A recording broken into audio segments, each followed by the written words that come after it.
Hey everyone, this is PZ8Lowara, and in today's video, I'm going to showcase the mother of all exploits in Victoria 3. So with the newest update 1.9 and the Charter of Commerce DLC, we had the addition of treaties into the game, which is a wonderful mechanic and is one of the most fun things to actually use in this game. With the treaties, we had the introduction of a new exploit into the game, namely acquiring the states for completely free of charge of every other nation in the game. So how does this work? First thing first, you need to have a declared interest in the region that nation that you want to do the treaty with has at least one state or a treaty port in. For example, Great Britain has the most amount of interest in the whole world, so you can do this exploit with as many nations as possible day one. So after you have a declared interest in one of the regions that they have a state or a treaty port in, you can draft a treaty, and all you need to do is to draft a treaty they're going to 100% accept, which means it needs to have at least plus 30 value, because if it's below plus 30, it is going to have a lower chance of them actually accepting it. For example, plus 8 positive value only gives you a 40% chance that France is going to accept this treaty. So every nation, depending on their diplomatic stance with you, have a base value of accepting the treaty. For example, since we don't like French and the French don't like us, we start the treaty with -15, and the easiest way to increase this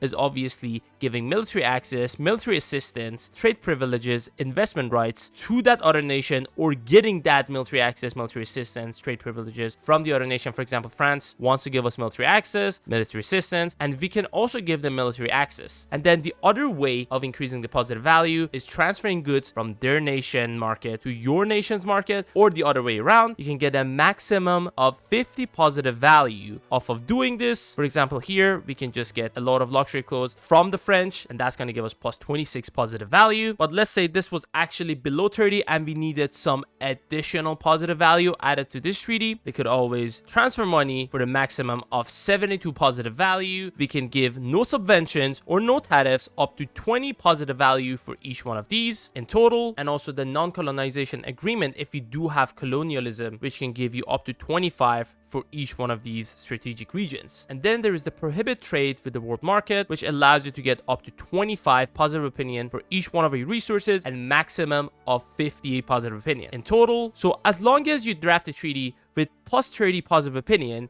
they're going to 100% accept this treaty no matter what. And then we get to how this exploit exactly works. As you can see, every single state has a negative value if you want to trade it from another nation to yourself. For example, province has a -329 value. But for some odd reason, when you're drafting the treaties in the beginning of the game before you unpause the game, all of these values are actually counted as 0, even though it shows -329 value. I can add all of the states of the French to this treaty that are either coastal or adjacent to my states. And as you can see, there is a -3,887 value on this treaty, and it says the French are going to reject this treaty. But as I mentioned before, every single one of these negative values for transferring states is actually counted as 0 before you unpause the game. So if we send the proposal and we unpause the game for a little bit, the French are going to give us all of those regions we asked for. And as I said, you can only get the regions that are coastal or are adjacent to you. For example, if we were Prussia, we could actually ask for Alsace-Lorraine on top of these coastal regions. And now we can go back to drafting another treaty with the French and create another treaty that they're 100% going to accept, and then ask for more of the regions. So there is more regions that are adjacent to us now, and we're going to ask for every single one of them. And this always works before you unpause the game. Sometimes it doesn't work after you unpause, but sometimes it actually works, and they're going to accept the proposal again. And look at that. We just ate up even more settlements, more states from the French, and we can keep doing this. We can get every single one of their states except their capital, because you cannot trade away the capital of other nations, because that is their last standing settlement. And there you go. Send the proposal again.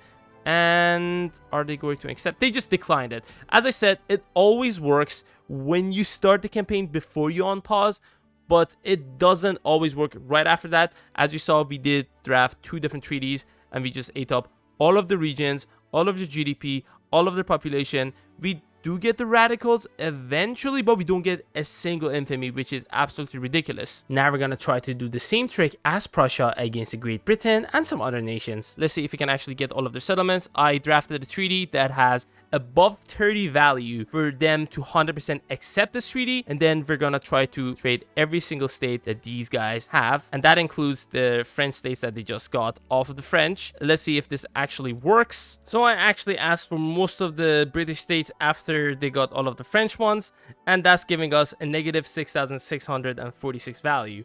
They are supposed to accept this, but again, it is after we unpause the game at the beginning of the game, 14th of January. But let's see if they're actually going to accept this or not. And they just did accept it, and it's just ridiculous how powerful this is. We can get all of Great Britain GDP, their population, all of their industry, and it's just ridiculous how powerful this is.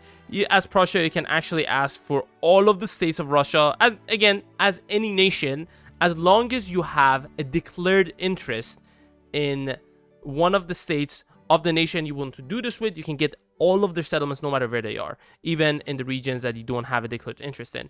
So obviously Great Britain is the one that has the most amount of declared interest in the different regions of the world in the beginning of the campaign, but you can literally do this with any nation. You can do this as Krakow, get all of the regions. That allows you to create Poland, and create Poland in the first 2 weeks of the game, which is absolutely ridiculous. They're obviously going to patch this in patch 1.96, so be sure to use this exploit if you're interested in it, and if you're not, obviously don't use it. I'm not your dad, I'm not going to tell you what to do, but it's always fun to do some shenanigans with exploits the first time. Obviously it's going to get boring extremely quickly. It's always better to just play Victoria 3 as it is intended, and with the newest update, it has gotten a lot more better. The Charter of Commerce has to be one of the best DLCs I've ever seen Paradox release in any of their games. To show you how absolutely ridiculous this is, we have gotten all of this by February 13 by getting a couple of treaties, because you cannot get all of the settlements of a faction like China, Russia, or USA in one go, because they don't have that many coastal regions or regions that you adjacent them, especially as Prussia. So as you can see, we have gotten almost all of the states of France, Britain, Spain, Portugal,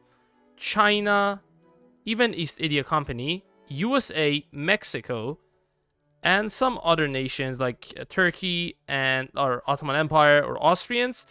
Russia, unfortunately, their opinion toward us became belligerent, so it's extremely unlikely for these guys to even accept any treaties from us anymore, even if we give them all of the things that would actually increase the value of the treaties. But yeah, I just wanted to showcase how ridiculous this is. There's obviously more regions we can get from Egypt, Ottoman Empire, these other smaller nations that have more than one state. And yeah, this is absolutely beautiful and disgusting at the same time. I never want to do this again. And this could be a really good thing without using a mod to like unite almost all of the world and try to like increase your GDP and population as high as possible by 1936. I'm fairly sure it's going to get boring extremely quickly, because, for example, at the moment, we only have 174 million full acceptance pop out of the 625 million that we have. 144 million second-class citizens, 18 million the third-class citizens, fourth-class citizens, 12 million, and violent hostility, around 300 million people. You can change out a couple of your laws to fix that, honestly. I hope you guys enjoyed this video, and if you did, don't forget to like, share, and subscribe for more Victoria 3 content. I will upload the save file to my Discord. You can find the Discord channel in the description below and get the save file yourselves. If you want to learn how to form the United States of Europe as early as possible, you can click on this video. This is PZA Total War, and I will see you guys later.